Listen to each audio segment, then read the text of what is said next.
हाय दोस्तों, यह JNG protest पर हमारा दूसरा वीडियो है। यह विरोध प्रोटेस्ट 8 सितंबर 2025 को नेपाल की राजधानी काठमांडू से शुरू हुआ। शुरुआत में इसे एक सामान्य प्रदर्शन समझा जा रहा था, लेकिन धीरे धीरे यह इतना बड़ा और हिंसक रूप ले लिया कि आखिरकार इसने नेपाल की सरकार को गिरा दिया। जब यह प्रदर्शन शुरू हुआ तब लोगों को लगा कि यह सोशल मीडिया ऐप्स पर लगाए गए प्रतिबंध के खिलाफ है, लेकिन धीरे धीरे साफ हुआ कि असली वजह नेपाल में फैला भ्रष्टाचार था। आइए अब विस्तार से समझते हैं। शुरुआत में जेएनजी प्रोटेस्ट केवल काठमांडू तक सीमित था, लेकिन देखते ही देखते यह पूरे नेपाल में आग की तरह फैल गया। देश का शायद ही कोई इलाका ऐसा बचा हो जहां यह विरोध न हुआ हो। पहले इसमें ज्यादातर छात्र शामिल थे, मगर वक्त के साथ यह हिंसक रूप लेने लगा। इसी दौरान काठमांडू के मुख्य जिला अधिकारी चीफ डिस्ट्रिक्ट ऑफिसर ने प्रदर्शनकारियों पर गोली चलाने का आदेश दे दिया। यही सबसे बड़ी गलती थी जो नहीं होनी चाहिए थी। उन्हें लगा कि इससे आंदोलन रुक जाएगा, लेकिन आगे जो हुआ उसकी उन्हें बिल्कुल उम्मीद नहीं थी। जैसे ही बच्चों और युवाओं पर गोली चलने की खबर फैली और उसकी वीडियो फुटेज सोशल मीडिया पर वायरल होने लगी, लोग सड़कों पर उतर आए। जनता का गुस्सा सरकार के खिलाफ फूट पड़ा। ध्यान देने योग्य बात यह है कि किसी भी प्रदर्शन में गोली चलाने का आदेश हमेशा आखिरी विकल्प होता है, और वह भी तब जब सरकारी संपत्ति को बड़े पैमाने पर नुकसान पहुंचाया जा रहा हो। कानून की नज़र में जेएनजी, छात्र, किसान, मजदूर सभी के लिए नियम एक जैसे ही रहते हैं। किसी के लिए अलग कानून नहीं है। सरकारी और राजनीतिक संपत्ति को हुआ भारी नुकसान।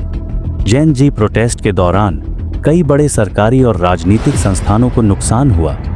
1. सरकारी कार्यालय, म्यूनिसिपैलिटी, लोकल यूनिट ऑफिसेज। लगभग 300 से अधिक स्थानीय निकायों के कार्यालयों को या तो जला दिया गया या तोड़फोड़ की गई। कई वार्ड कार्यालय पूरी तरह नष्ट हो गए। 2. महापौरों और स्थानीय नेताओं के घर, पोखरा, बीरगंज, भरतपुर जैसे शहरों के महापौरों के घर जलाए गए। कई नगर प्रमुखों के निजी निवास भी प्रभावित हुए। 3. सिंह दरबार और अन्य प्रमुख सरकारी भवन, सिंह दरबार, जहां कई मंत्रालय स्थित हैं, को भीषण क्षति पहुंची। प्रधानमंत्री कार्यालय, कई मंत्रियों के दफ्तर और संसद भवन, न्यू बानेश्वर को आग लगा दी गई। 4. न्यायालय और राष्ट्रपति प्रधानमंत्री के आवास, सर्वोच्च न्यायालय, सुप्रीम कोर्ट, राष्ट्रपति निवास शीतल निवास और प्रधानमंत्री आवास बालुआटार को भी निशाना बनाया गया। नुकसान का अनुमान, आधिकारिक रिपोर्ट्स के अनुसार जेएनजी प्रोटेस्ट के दौरान सरकारी और निजी संपत्तियों को कुल मिलाकर लगभग 3000 अरब 3 ट्रिलियन नेपाली रुपया का नुकसान हुआ। यह राशि नेपाल के वार्षिक बजट के बराबर है। बीमा दावे, बीमा कंपनियों का अनुमान है कि कुल दावे 50 अरब से अधिक हो सकते हैं। यह आंकड़ा 2015 के भूकंप के बाद हुए बीमा दावों से भी बड़ा हो सकता है। भदभतेनी सुपरमार्केट के 21 आउटलेट्स पूरी तरह नष्ट हुए, जिनके बीमा दावे लगभग 2.5 अरब आंके जा रहे हैं। होटल उद्योग की हानि, होटल सेक्टर को लगभग 25 अरब का नुकसान हुआ। बड़े होटल्स जैसे हिल्टन काठमांडू और हायट रीजेंसी भी इस आगजनी से प्रभावित हुए।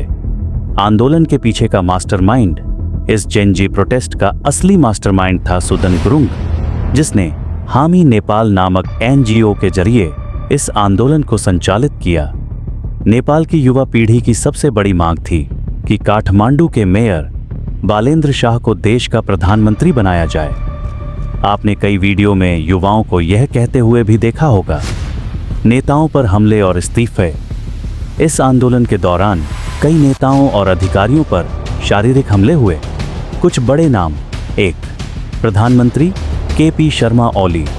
9 सितंबर 2025 को उन्होंने इस्तीफा दिया। इस्तीफे से पहले प्रदर्शनकारियों ने उन पर और उनके मंत्रिमंडल के कई सदस्यों पर हमला किया। 2 मंत्री रंजिता श्रेष्ठा भूमि प्रबंधन, सहकारी और गरीबी उन्मूलन मंत्री थीं। 9 सितंबर को उन्होंने भी अपने पद से इस्तीफा दे दिया। माना जाता है कि उन पर हुए हमलों के कारण उन्होंने यह कदम उठाया। राजनीतिक बदलाव। वर्तमान में नेपाल की पहली महिला मुख्य न्यायाधीश रह चुकी सुशीला कार्की को राष्ट्रपति रामचंद्र पौडेल ने नेपाल की पहली अंतरिम महिला प्रधानमंत्री के रूप में शपथ दिलाई है। अब देखना यह है कि आने वाले दिनों में नेपाल का भविष्य किस दिशा में जाता है।